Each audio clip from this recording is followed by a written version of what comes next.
Just get in, I'm freezing, Bree said. That is how my best friend and I ended up in the only bed of a cabin with no heat, 11 degrees outside, the night before her ex-fiancé's wedding. The furnace had been dead for what the owner later estimated at 3 weeks, which he mentioned by text at 11:20 at night, 40 minutes after we'd already discovered it ourselves. I'd been standing in that cabin's front room for about 10 minutes, doing the arithmetic. One room, one wood stove with a cracked flue that the same text advised us not to use. 2 blankets, and 1 bed, a double, under a window that whistled. Every room within 40 miles was booked because of the wedding. We'd driven 3 hours to get there. The last 40 minutes of it on a road the GPS gave up on, and we'd arrived at 10 to a lockbox and a light switch that produced electricity, but not warmth. I'd found the thermostat first. Bree had found the boiler cupboard second and put a hand on the tank and said one word. Cold. Cold like it needs time? Cold like it's been cold since October. She'd wiped her hand on her jeans. I grew up with one of these. That's a dead tank. We'd tried everything a reasonable person tries. We ran the taps. We reset the breaker. I found the pilot light housing and established there was nothing to relight. Bree called 4 places and got 3 answer phones and one very tired woman in Kirby who said the word wedding in a tone that explained the entire situation. At 11:20. The owner texted. At 11:24, Bree stopped looking for solutions, which she does later than most people, and always suddenly. She came out of the bathroom in 2 sweaters and her coat and stopped in the doorway and looked at the same arrangement I'd been looking at. And I watched her arrive at the same conclusion in about 4 seconds, which is roughly 9 minutes faster than it took me. Right, she said. Just get in, I'm freezing. I can take the floor. There's no floor. There's a rug the size of a placemat and 11 degrees. She was already pulling the second blanket off the back of the chair. Gus, I've known you 9 years. Get in the bed. I want to be clear that I got in the bed. There was an arrangement to it that took about 90 seconds to negotiate without either of us saying a word about what we were negotiating. Coats on. Both of us on our backs. A gap you could have measured. She put her bag on the floor on her side, and I put my phone on the windowsill on mine. And we both got the blankets up to the chin at the same moment, like 2 people in a hospital ward. This is fine, she said to the ceiling. It's completely fine. It's a survival situation. There's a word for it. Hypothermia is a real thing, and this is a documented response. You've thought about the framing. I've thought about the framing for the whole 11 minutes you were brushing your teeth, yes. I'm Gus Beale, 34. I teach history at a high school in a town of 6,000 people. And Bree Larkin has been my best friend since a photography elective. We both took in our 20s at a community college for entirely different and equally bad reasons. Mine was that I'd been told by a woman I was seeing at the time that I had no hobbies, which was accurate and which I resented enough to sign up for something on a Tuesday night. Hers was that she'd already been shooting seriously for 4 years and wanted access to a darkroom she couldn't otherwise afford, and she sat through 11 weeks of a beginner course to get it. She corrected the instructor in week 2, politely. He deserved it. I asked her afterward in the car park why she was in a beginner class if she could do that, and she told me about the darkroom. And then she looked at the camera in my hands. A Canon my father had given me that I'd been using entirely wrong for 6 weeks, and said, "Your strap's too long and you're holding it like a sandwich," and fixed both. And that is the founding document of our entire relationship. 9 years. She has been at every significant thing in my adult life, and I have been at every significant thing in hers. Her father's funeral, my first classroom, the 3 years with Colin, most of which I spent being extremely supportive in a way that I have since had to examine. There is no clean point in there where I could tell you it started. I have looked. That's part of the problem. If there'd been a moment, there'd have been something to act on. Instead, there was a slow accumulation over about 18 months in our 2nd and 3rd year, and by the time I noticed it had already been true for a while. And a thing that's already been true for a while feels much harder to announce than a thing that just happened. We were at that cabin because her ex-fiancé was getting married the next afternoon.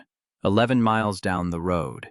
And Bree had said yes to the invitation 4 months earlier, in a moment she has described since as a specific kind of stupid, and had then asked me to come with her. Not as a date. She'd been explicit about that on the phone. Not as a date. As a person who will stand near me and hand me a drink and say, "We should go," at the correct moment. That's a job. It's a job. I'm offering you the job. I took the job. I have taken every job she's ever offered me, and I have never once been asked to think about why. We lay in that bed on our backs, about 8 inches apart, in coats, under 2 blankets, and neither of us said anything for probably 4 minutes. Then Bree said, into the dark, "This is the warmest I've been since we got here, and I refuse to be embarrassed about it." Nobody's embarrassed. You're extremely embarrassed. You've been holding your arms like a man in an MRI. I moved my arms. She laughed and it shook the mattress, and I want to record that as the exact moment the night changed, because after that it wasn't awkward anymore. And once it wasn't awkward, we started talking, and we didn't stop until nearly 4. Here's the thing about the dark that I didn't know until that night. You can say things lying flat next to somebody that you cannot say across a table.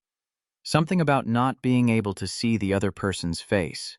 You don't get the feedback, so you don't adjust, so you just keep going and end up somewhere true. We got there in stages. The first hour was the wedding. She talked about Colin, the ex, with a fairness that annoyed me because I'd spent 3 years wanting to be allowed to dislike him, and she has never once given me permission. I wasn't cruel. He was just certain about things I wasn't certain about, and he got tired of waiting for me to catch up. She shifted. He wanted a house in Kirby and 2 kids by 35, and he told me that on the 4th date and never changed the number once. And you? I wanted to go to Chile for a month and photograph the salt flats. A pause. That's the whole story of that relationship, Gus. He wanted a spreadsheet, and I wanted a month in Chile, and neither of us was wrong. Did you go? No, she said. That's the part that bothers me. Why didn't you? Because he'd have taken it as a statement. The mattress moved as she pulled the blanket up, and it would have been 1. That's the thing nobody tells you about being with somebody who's certain. Everything you do becomes evidence in a case. I stopped booking things because I couldn't face what booking a thing would mean. That's a lot of your life to hand somebody. 3 years of it. She said it without self-pity, which is somehow worse. And then he left anyway, so I got the worst of both. Second hour, we did our parents, which we'd done before, but not like this. She got further into her mother than she ever has in daylight. I told her a thing about my father that I hadn't told anybody, about a phone call in 2016 that I handled badly, and she didn't say anything comforting about it, which was exactly right. Third hour got quiet and slow and further down. Somewhere in there, the wind found a new gap in that window, and we both flinched at the same time and then laughed at ourselves. And she said, "Are you actually warm enough?" And I said, "I'm fine." And she said, "You always say that," which I did not think about again for 4 months. Around 2, she said, "Can I ask you something you're allowed to not answer? You're going to ask it either way. Why haven't you dated anyone since Holloway?" Delia Holloway. 2 years, ended 4 years ago, ended fine. I've dated. You've had 3 dinners in 4 years, and you told me about all of them in a tone of voice like you were reporting a dental appointment. She was still looking at the ceiling. I could tell because I was too. You're 34 and you're the best person I know and you've stopped trying. And I've been wanting to ask you about it for about 2 years and I've never had the nerve in daylight. I want to be honest that I had a choice at that point. There was a version of the truth available to me, and I got about halfway to it. "I think I've got a fairly specific idea of what I want," I said, "and it's not on the market." The mattress went very still. "Right," she said, after a moment. "Not who," which is what any other person would have said, and which she is far too intelligent to have needed to say, just right. And then she reached over the side of the bed for her bag, and I heard the sound I've heard in 1,000 contexts over 9 years, the click and wind of her camera, the old Pentax she's had since school and takes everywhere and shoots film on because she says digital lets you off too easily. You cannot possibly have enough light for that. I know. It's black in here, Bree. There's no exposure. I know. Shut up. Another click and the wind. I want to have taken it. What comes out is a separate question. She put the camera back on the floor and lay down again, and neither of us said anything else for a long time, and eventually we both fell asleep about 6 inches apart in our coats. That was the night. I've since had a lot of time to consider what it was, and my conclusion is that nothing happened in that bed, and everything happened in that bed. And both of those are load-bearing. The wedding was fine.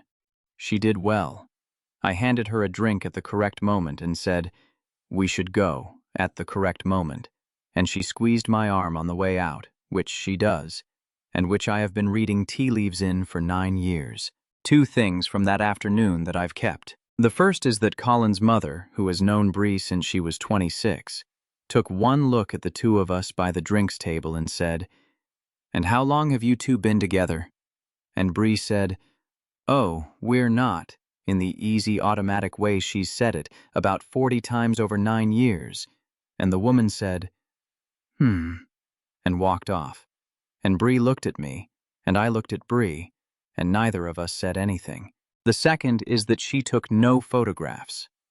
Bree Larkin at an event, with a camera in her bag, and she didn't take a single frame all afternoon. I noticed it in the car. I didn't ask about it for 2 years. The owner had space heaters delivered on the Saturday afternoon, which he apologized for extensively and which made the cabin habitable in the specific way a room with 2 space heaters is habitable. One corner survivable, everywhere else not. So the second night was warmer and no less complicated. We had 2 rooms worth of options and 1 bed, and neither of us said anything about it, and we got in. Nothing happened on the second night either. We talked for about an hour and fell asleep far earlier, and in the morning we packed the car and drove 3 hours home and discussed a podcast. I have thought about that second night more than the first one, actually. The first one you could put down to 11 degrees. The second one we chose. We got back on Sunday. On Wednesday, everything came apart. I was at her flat, and she was in the shower, and her laptop was open on the table with an email on the screen because she'd been printing something. I didn't snoop. I want that on the record, and I'm aware of how it sounds. It was open, in a font large enough to read from 4 feet away, and the subject line was relocation package, start date confirmation, and the body had a date in January and the word Auckland, and a line, 4 paragraphs down, that read, "As discussed in our July meeting." July. It was November. She came out and found me standing there, and she didn't even ask what I'd seen. She looked at the laptop and then at me, and she went white.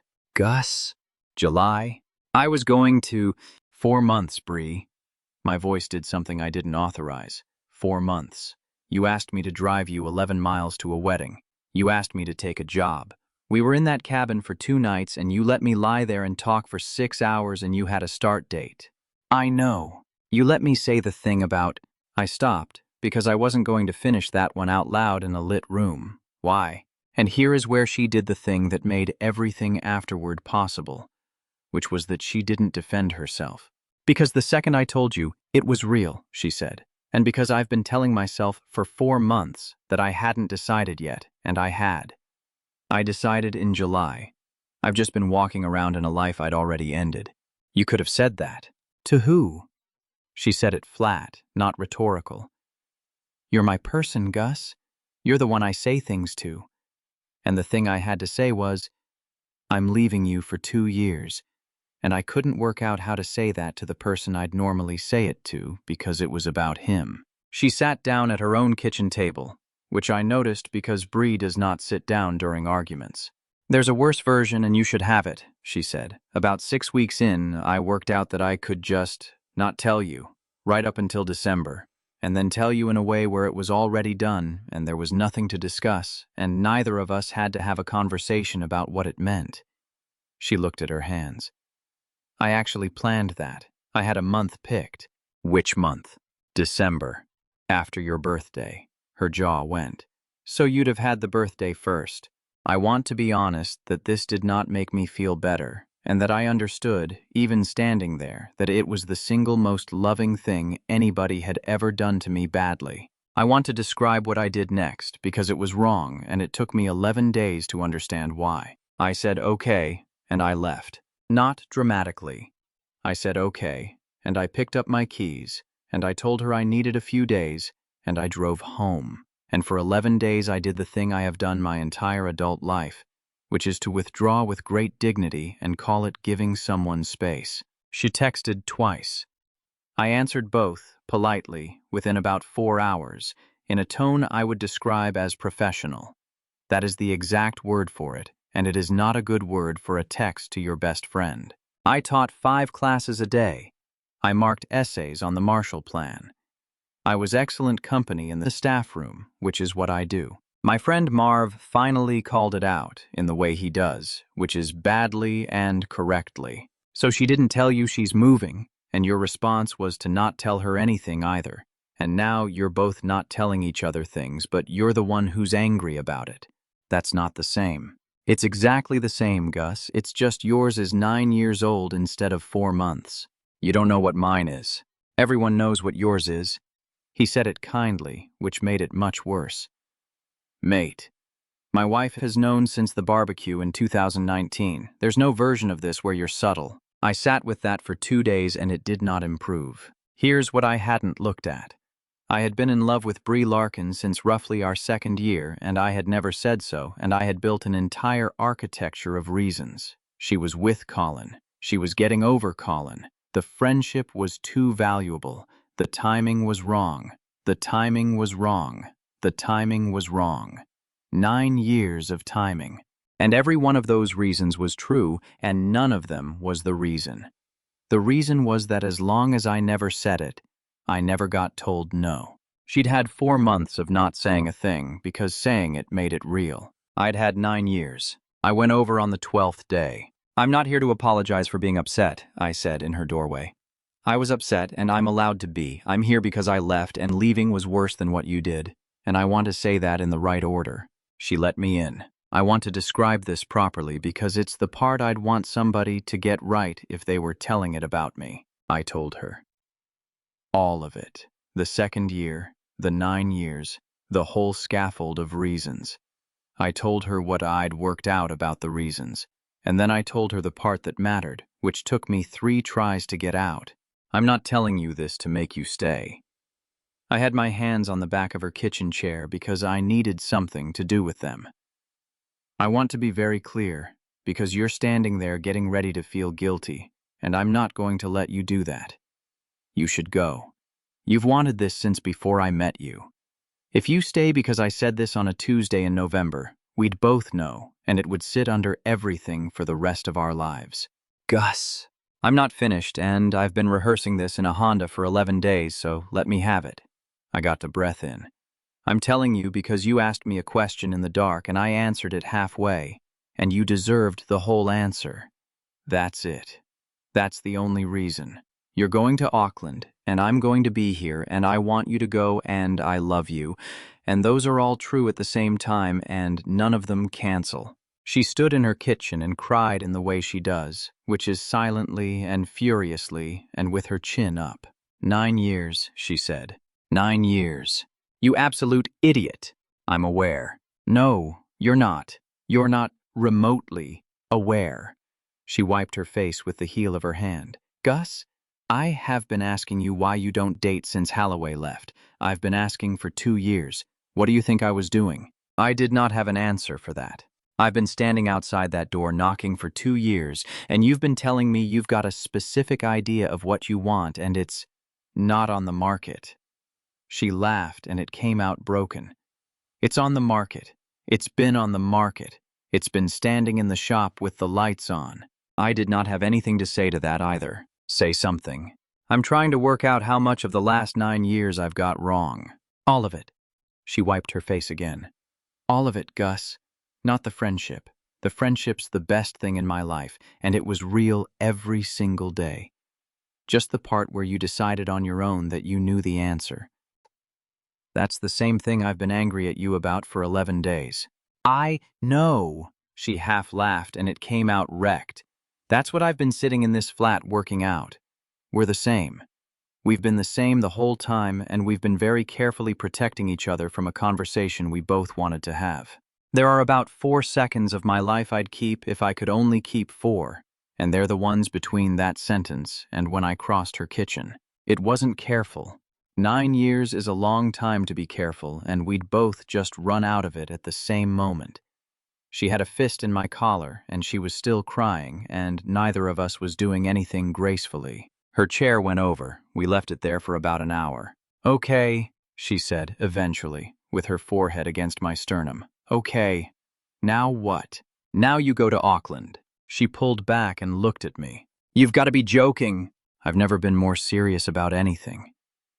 I meant it, and it was the hardest thing I've ever said. Bree, you didn't go to Chile. You've told me that story 11 times in 9 years, and every single time you say, "That's the part that bothers me. I'm not going to be the reason there's a second one." She was quiet for a long moment. 2 years. 2 years. That's a genuinely enormous ask. It's not an ask. It's not mine to ask. I put my hands either side of her face. Go take the photographs. I'll be here. I've been here 9 years already. I've got the hang of it, she argued. I want that recorded, because the version where a woman is nobly sent off by a selfless man is not what happened.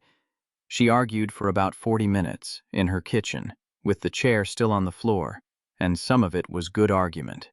You're doing the thing again, she said at one point. You're deciding for me. I'm not. You can go or not go, that's entirely yours. I'm telling you what I want, which is a separate thing, and what I want is for you to get on the plane. Why? Because I've watched you tell the Chile story for 9 years. I meant it, and it came out harder than I intended.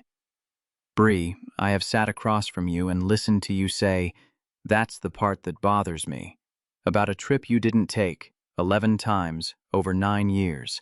I'm not going to be the second entry. I'd rather have you at 18 hours distance than have you here with a second story. She was quiet for a long time after that. That's an extremely unfair argument, she said eventually. It's completely fair. It's just correct. Those aren't the same. She put her forehead on the table. God, you're insufferable.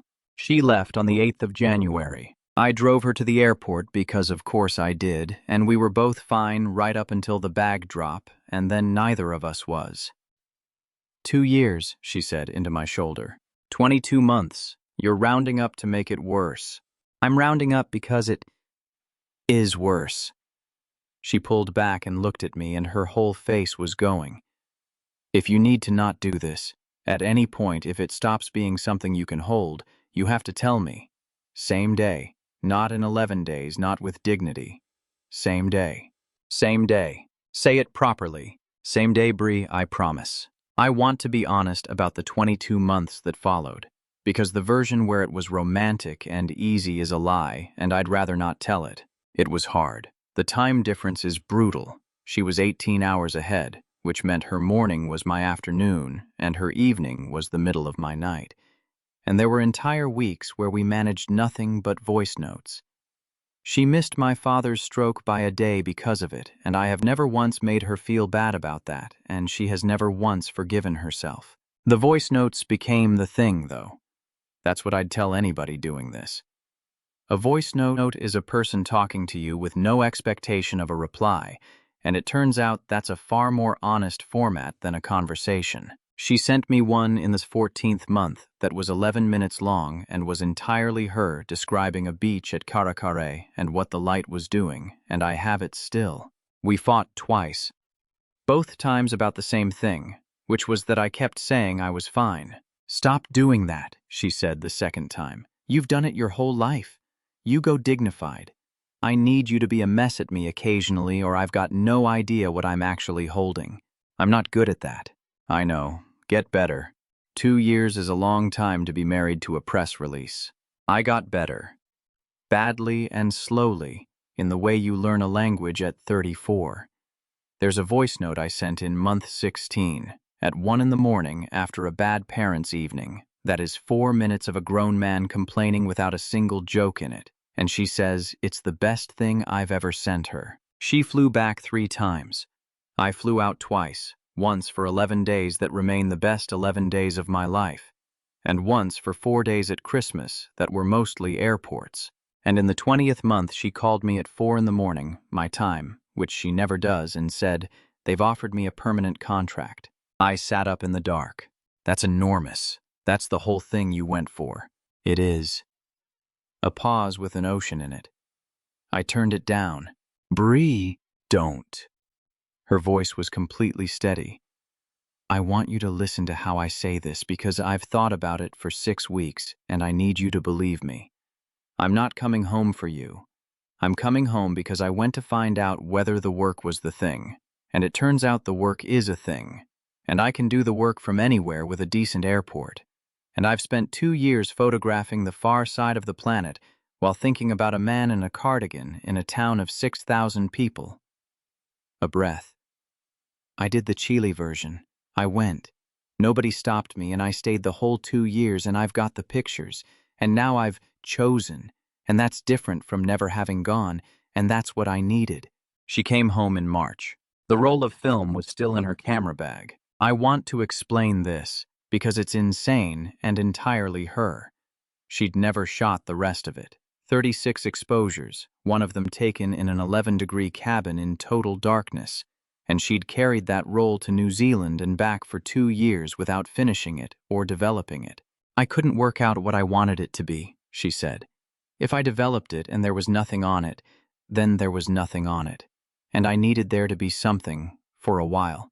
She finished the roll in the week after she got back. The airport, her mother, the terrible tree outside my classroom window, and took it to the place in Kirby that still does it properly. We went to collect it together, which I want to record was her idea, and which I would not have suggested, because I had spent 2 years quietly assuming there was nothing on it, and had made a private peace with that. The man behind the counter had put the sleeve to one side. Separately. Which is how we knew before we knew. There's 2 frames on here I want to say something about, he said. I've been doing this 31 years. There are 2 frames from that cabin. She'd taken 2, not 1. I never heard the second click. The first is black, genuinely black, top to bottom, not a single thing recoverable. The second, and the man said he'd never seen anything come off a roll like it, has about 9% of an image on it. Ambient light off snow through a window, over probably a 1.5 of open shutter. On the arm, she must have braced against her own knee. You can see the top of a headboard. You can see the ridge of a blanket. And you can see, badly, unmistakably, the outline of 2 people lying side by side, 8 inches apart, both awake, both staring straight up at a ceiling neither of them could see. Bree stood in that shop and looked at it for a long time and didn't say anything at all. And then she put it back in the sleeve and said, "Right," in a voice that wasn't working properly, and went out to the car. She had it printed at 16 by 20. It's in our hallway, and it looks like nothing at all. Visitors think it's an abstract, and about half of them say something polite about the composition. On the back, where nobody sees it, she wrote the date, and underneath, nothing happened. Everything happened. Both are true at the same time and neither cancels. I asked her once, much later, what she'd been trying to photograph in the dark. I wasn't trying to photograph anything. There was nothing to photograph. She was doing something else at the time and didn't look up. You'd just told me there was somebody, and I knew it was me, and I knew you weren't going to say it, and I thought, if he never says it, and I never say it, then in 10 years I'll have absolutely nothing, not even proof I was in the room. So you took a photo you knew wouldn't come out. I took a photo I hoped wouldn't come out. She finally looked up. Because if it came out, it was a picture of 2 idiots in coats, and if it didn't, it was still the night I nearly said something. We got married in the September after she came back, in her parents' garden. Marv gave the toast and used the phrase, "married to a press release," in front of my mother, and I have not forgiven him, and I do not intend to. She still shoots film. There's a rule in this house now, which she made and I did not agree to, that any role containing something important gets developed within a week. 2 years was too long, she said, when she instituted it. I've learned my lesson about waiting to find out what's on there. That's a metaphor. Everything's a metaphor, Gus. You teach history. You should know that. Have you ever spent years not saying the thing because you were afraid of the answer? Tell me your story in the comments. If you liked this one, leave a like, subscribe, and I'll see you in the next video.